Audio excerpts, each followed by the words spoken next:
Find faith in the midst of fear. The Lord is my light and my salvation.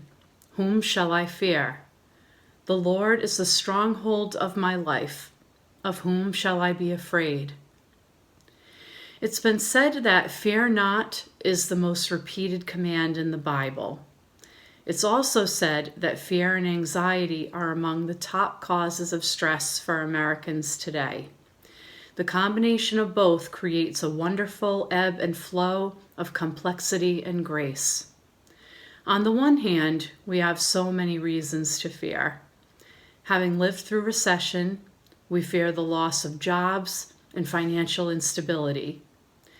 With repeated mass shootings and terrorist attacks, we fear tragedies that can strike at any time.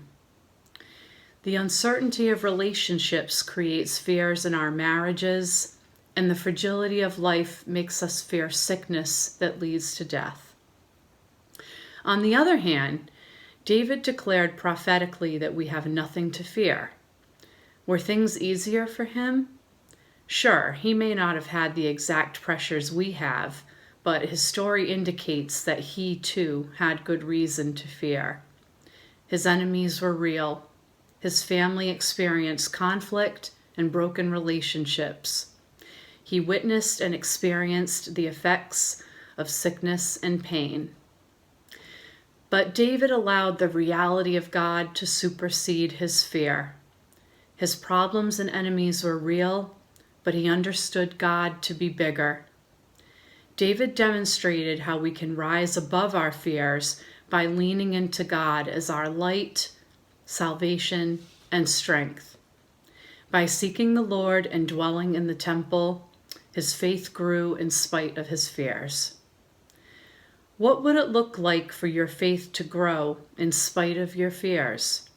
With the confidence of David and the gift of God's promises, we can rest in knowing that the love of God for us is greater than anything against us. Lord, we acknowledge that we are genuinely afraid, but that you are genuinely with us.